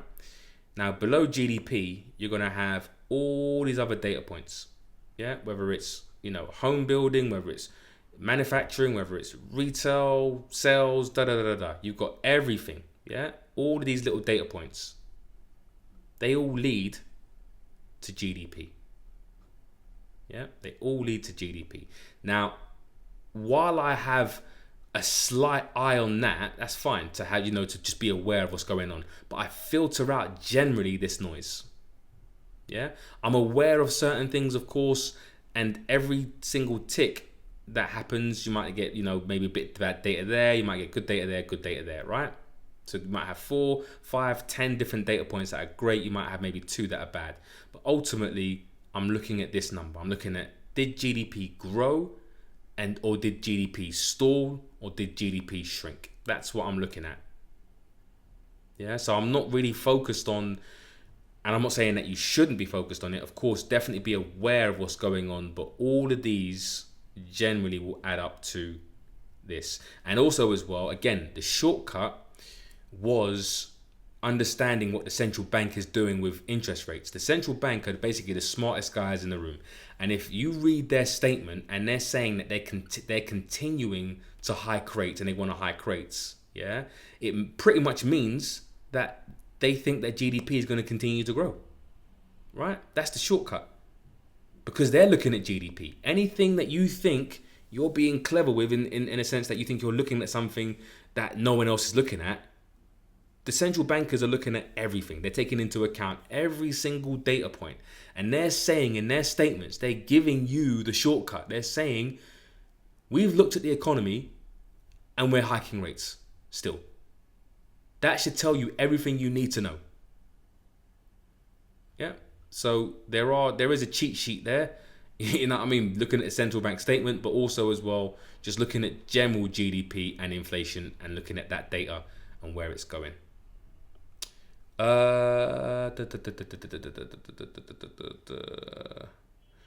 Marianne, welcome, Marianne. How you doing?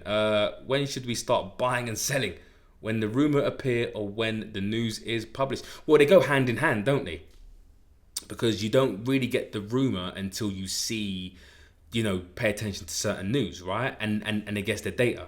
So it really depends on where you are in the cycle, right? So let's say, for example, Marianne, let's focus on the euro. The euro is a good example because the euro has been weak for so long, yeah, and it's been lagging behind lots of other central banks like the New Zealand dollar, the US dollar, the Canadian dollar, etc. Right? They're lagging behind.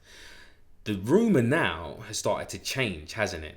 Right? The rumor is that they might start looking to hike rates. Yeah. So the rumor started with really the central bank.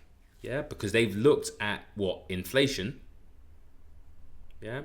And they've said inflation is way above. It's like 5.1 or something like that right now. So it's way above their 2% target. Yeah, 5.1%. Now, they've come out themselves and said and given a signal that they might want to hike rates. So the rumor now has started directly from the ECB.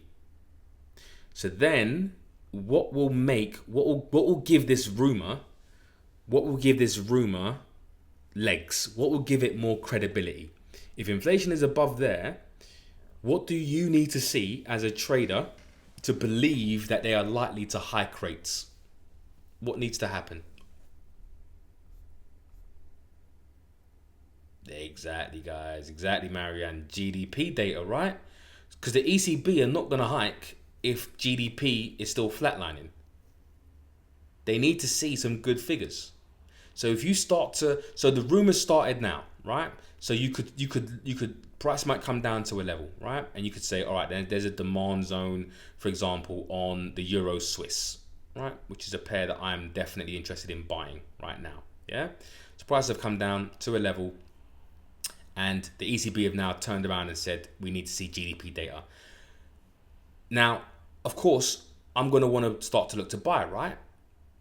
I'm going to have to look to buy. I don't know what GDP data is going to be, but what I do know is that the smartest people in the room have started the rumor. Now, they've obviously looked at GDP data and said, well, it's probably maybe about time we should probably start to maybe, start the rumor.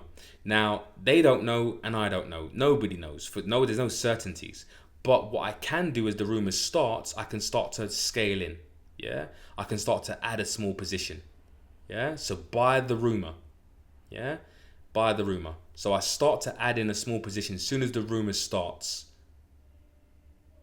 And then as time goes on, and then you get good GDP data, yeah, brilliant. You can stay in that trade because then the rumor starts to have legs. Because the rumor, when you're buying the rumor, everyone else is going to start to buy the rumor, right? Everyone's starting to look to buy on pullbacks, etc. Market doesn't move in a straight line. But once the rumor starts, it's then up to you to decide, you know what, is this rumor likely to happen or not? Do I believe the rumor?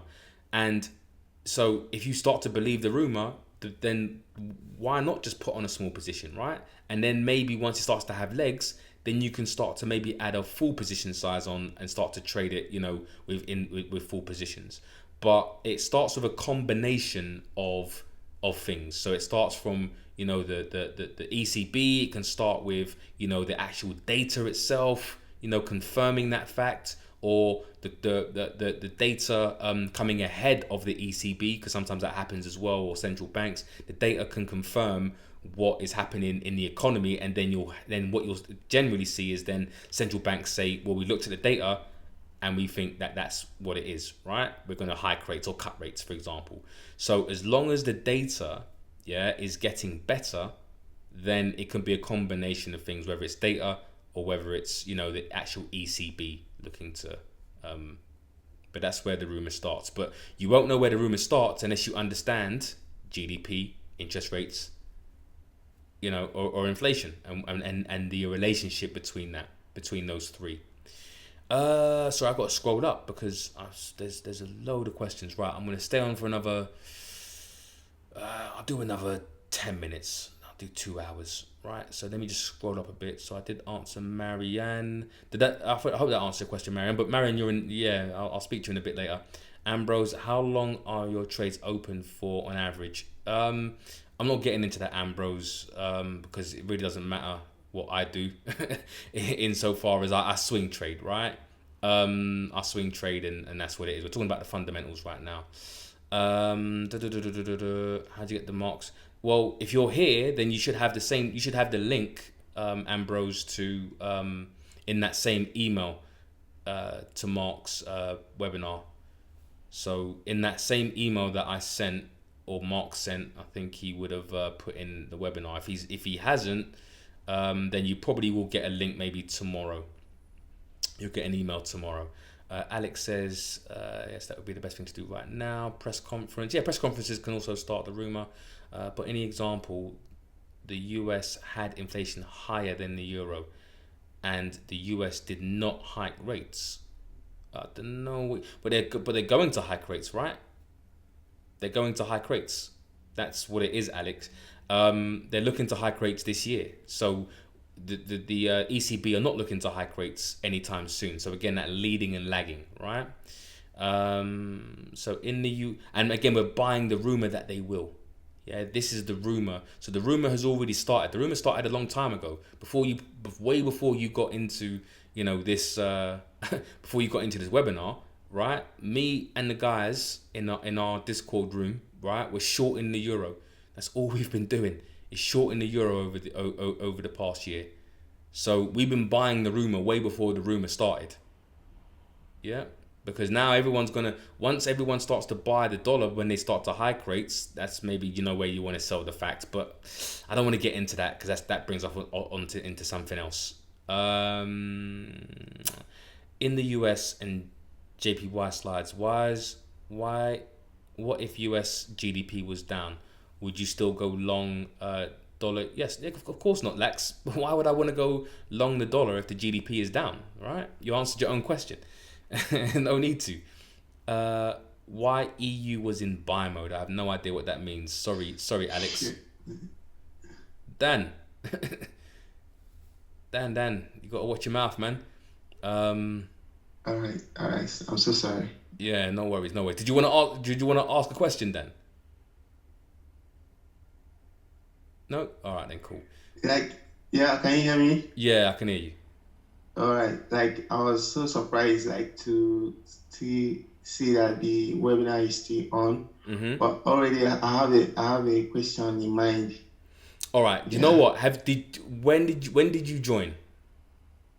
Yeah, like I was in for like up to like 30 minutes, and so like Unfortunately, okay, Dan, I'm gonna say this, yeah. Unfortunately for you, I cannot go over the webinar again. I'm afraid you missed it. So yeah, there may be a recording. I was toying with the idea of a recording, but I do want to generally reward the people, who turned up, for the webinar, and I'll think about releasing the recording. I really will think about it. I'll don't know whether I will. I'll be very grateful. Like, I'll be very grateful. Yeah, I might do. I may do. Yeah, because again, I don't want this stuff floating around online forever and a day. This is years of hard work, by the way. This is trial and error. You know what I mean? You know what I'm saying? It's funny. Everybody wants to share information. It's funny, yeah. Everyone wants to share, and I don't mind sharing information, of course. You know what I mean? It is what it is. It's not necessarily that, but in a sense of, there is I've been dying all day, like to hear about this, because I know I really need it in my trading journey.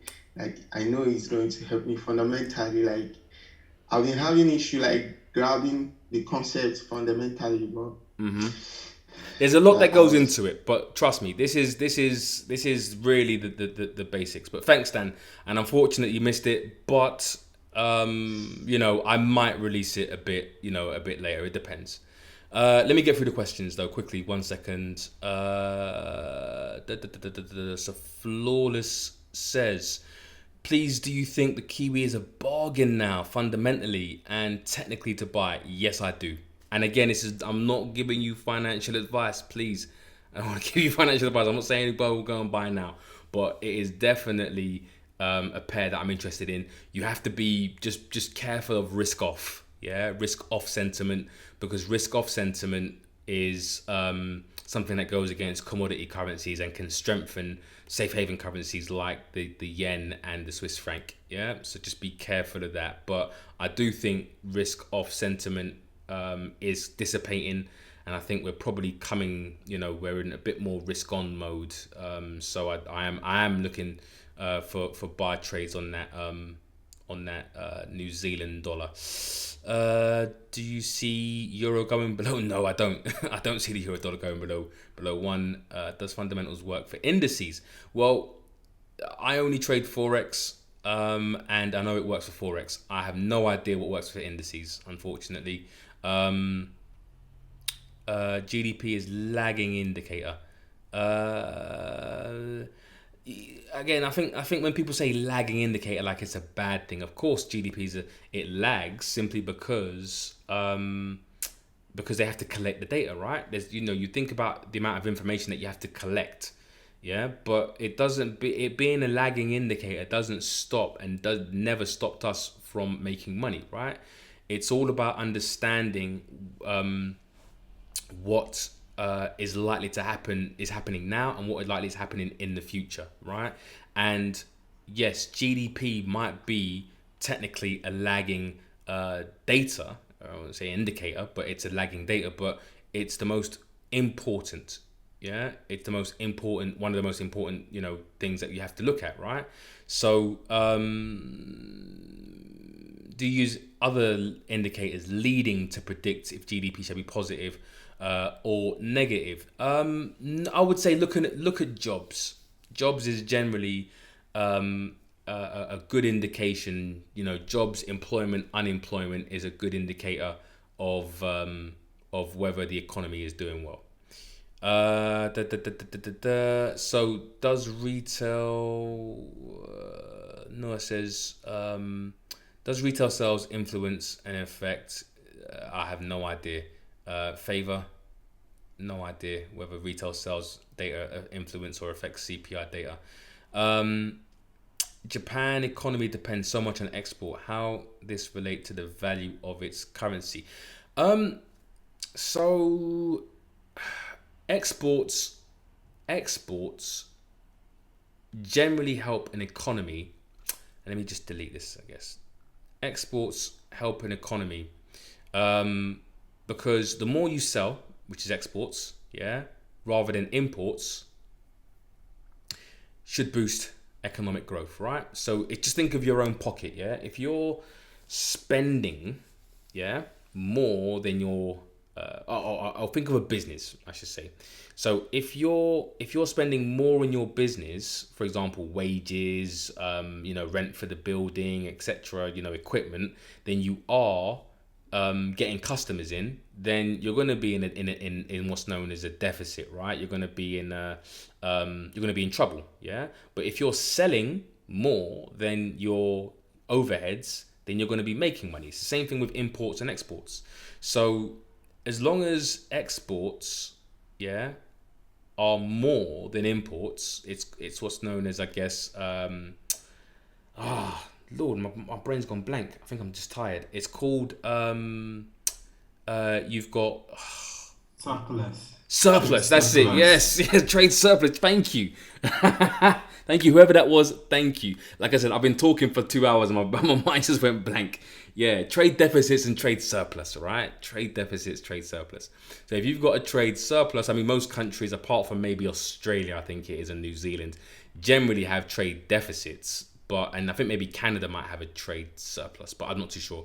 But yeah, basically, exports help you to get to a trade surplus. And if your trade deficit keeps going down, meaning that you're importing more than you're exporting, it will have the effect on your GDP, right? It will have an effect on GDP because you have to really kind of sell more than you're buying. And that's the reason why China, right? China export more than they import, right? I don't think, when was the last time China went into a recession? I have no idea, but because their currency is so cheap and it's managed by the People's Bank of China, they can afford everybody, the world, pretty much, the UK, the US, wherever you live in the world, generally will go to China to manufacture goods, right? Because you can manufacture goods for cheap. And then China will export those goods to the world, right? So they sell way more than they import, because I don't know if China buy UK goods. I don't know if China buy, as much US goods or European goods. Of course they do, but the balance is definitely not from the perspective of, they sell more to the world than they probably buy, right? It's just, and that's why their economy is generally always tip top. So the question being is from a Japan economy depends much on exports. I think most economies do. It would relate to the value of its currency. And if we go back a few slides, or if you remember the Japan economy, yeah, was in the negative for ages. I think it was negative for a while, and then it's only now just returned to some sort of growth, I think, and then it went down. Oh, that was inflation. Sorry, it wasn't negative for ages. I think it was like that last year, 2021. I think it was 2022. Obviously, we all suffered, with the recession due to COVID, but I think the recovery was very uneven. I think it was down. I think it was minus. Then it went into positive. Then it went into minus again. So they're struggling with, obviously, the COVID. They were struggling with the recovery after COVID, whereas other countries like the UK, for example, and the US, they managed to get COVID under control, which then means that they, were first out of the blocks when it came to GDP, right? Because they didn't have as many lockdowns, etc. Same thing with like New Zealand, etc. So, but imports, going back to exports and that, it does help the economy directly, which then would affect, the currency. I'm gonna maybe answer one more question because it is 10 o'clock and I did say I'd have 10 minutes. So unfortunately, Thomas, fortunate for Thomas, but for everybody else, unfortunately, I'm not going to be able to answer any of your questions, but Thomas is the last one. So how long have you been trading this way? What's the average length of your... Okay, I'll answer the how long have I been trading this way. And I've been trading this way for 4 or 5 years, probably, something like that. And again, I'm not really going to get into average length of my trades because everybody's different, right? Everybody in the group is different. And that gets into really how I, trade, and it's not really about that, unfortunately, Thomas. I don't really want to go into it in this webinar. But generally, I do swing trade, right? I do both. So not to say I day trade and swing trade, but I take short-term profits, but I always leave positions open for the swing trade for generally the medium to long term. And when I say always, it also depends, because fundamentals can and do dictate how long I hold trades for. Because if something changes, then I'm going to take profit, right? If something changes in the fundamentals, then I will take profit. It's not the only reason why I take profit, but generally I'll have an idea as to the next maybe 1 to 3 months what is potentially happening, and I will get into and out of trades and swing trade. The longest I held a trade for was gold, and I held it for silver, and I held it for about a year. Biggest trade I ever made, and that was something like an 85 to 1 trade, and in fact it was probably maybe a bit more because I was kind of getting in and out, but one of my positions ended up being like an 85 to 1. So yeah, that was, and that's all documented, by the way, just in case you don't believe me. I did that in the group, and there's evidence of that. So, unfortunately, guys, all the questions are, I can't answer any more. So I'm going to end the webinar now. I hope you found it useful, and don't forget, please. Mark Chapman is going to blow your mind tomorrow. Seriously, man. That guy is, he's very, very plugged in to what's going on. It's not nonsense he's talking about. What he's going to show you literally, and what he showed me, is literally, from a market maker's mouth. Yeah. From an actual market maker, not theory. Yeah. It's not, anything like, okay, well, Wyckoff and all this nonsense that I wouldn't say it's nonsense, and it's not nonsense, but anything you see online on YouTube right now, these concepts are actual market maker business models. So I implore you, please just turn up, and listen and really get that knowledge, and what he's about to say. Anyways, guys, brilliant. You're welcome, guys. Have a great evening wherever you are in the world. Stay safe, and speak to you all soon.